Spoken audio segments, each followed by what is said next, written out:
And guest speaker, we have Tom Curtin from the Geauga Park District. Welcome, Tom. Thank you. Wanted to stop in tonight and touch base about our levy that's on the ballot this November. We find ourselves in a very unique position this year. We have two levies that are expiring, and we are embarking on something that we've never done before, and we are going to reduce taxes this year with our levy strategy. The two levies that are coming up are both 1 mil levies. One was passed in 93, one in 95. Together, they generate just over $3.6 million a year. And we're going to let one levy expire, and we're going to replace the other levy, and that levy will generate just over $2.9 million a year. So when you vote for issue 28, you'll be supporting a strategy that actually reduces taxes. So we had originally talked about just maintaining our funding and not asking for an increase. And then our board said, well, take a look at the budget and see if there's anything we can do to actually cut things or not do things and thereby allow the one levy to expire. So we did that. And we realized that by drastically reducing land acquisition budget, by deciding not to do certain projects, and by reworking current projects, we could afford to let the one levy expire and thereby reduce taxes. So what kind of things aren't we going to do? Well, for example, at Burton Wetlands, we have a house and a garage there that we wanted to remove, put in a picnic shelter, put in additional trails. We decided we don't have to do that, so we won't. What kind of projects will we rework to save money? The Maple Highlands bike trails. We go south from Grandview Golf Course through the village of Middlefield and down to Swan Creek Reservation. We were originally going to have a buggy path and a bike path side by side. So we decided, let's just do one path, make it 12 foot wide.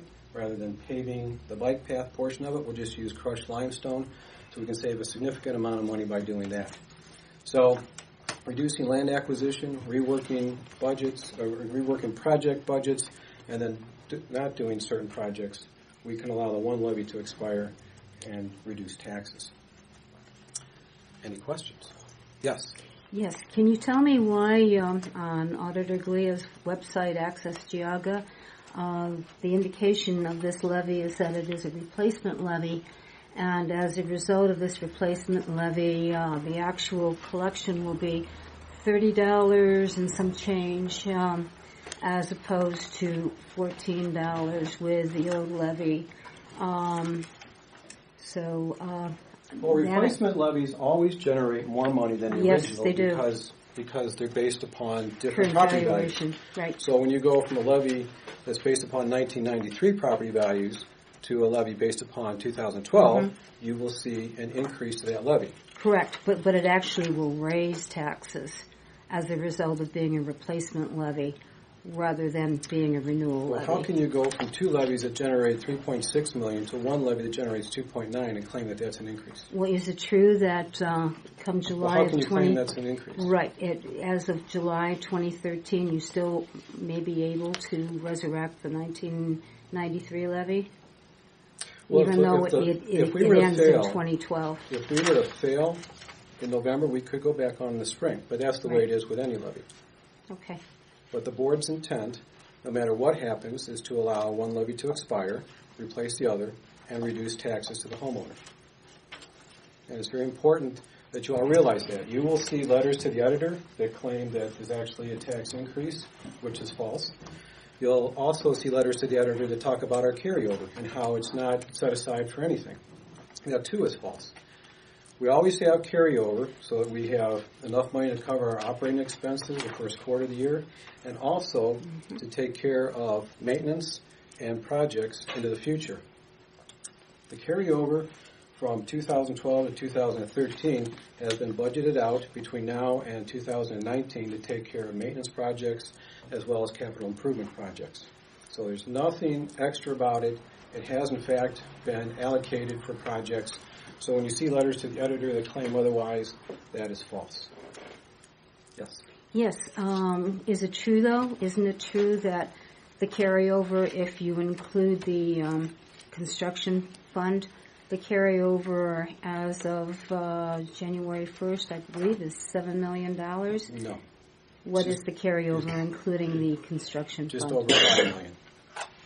With the construction fund as well? Everything included, just over $5 million. Okay. And it's been consistent for a number of years. Now think about this. The last time we asked the voters for an increase was in 2000. We renewed in 2005. 2012, we're looking to reduce taxes. Next levy's on in 2019. That's 19 years without asking the voters for an increase. That's huge. I can't think of any other agency that's ever done that. Could you give me specifics on the two levies? The 93 one was how many mills? One mill, and that's never been replaced? It's correct. Just coming up just now. Okay. And the 95 was also one? Yep.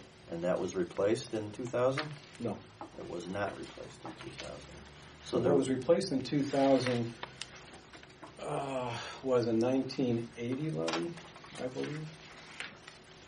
So there's 3 levies going for Park District. There are 4. 4 levies going for Park District. And when we pass this levy in November, it will then be 3 levies that support the Park District. Okay, what's the other cycle on them? 93, 95, 2000, and what? That's going to be up in 2019. What was that one, 20 years or something? Yeah. So that was passed in 99. Yeah, right? Approximately.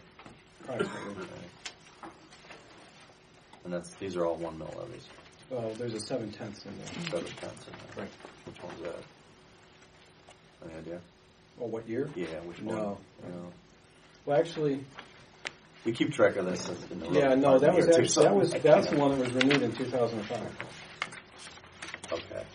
So that was that's the original 95 one then, probably. Yeah. Yeah. 7 tenths. That's some overwhelming support then from 1993 through 2000, wasn't it? Yes. It was. Yep.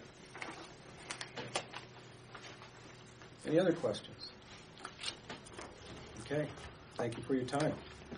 Thank you, Ben.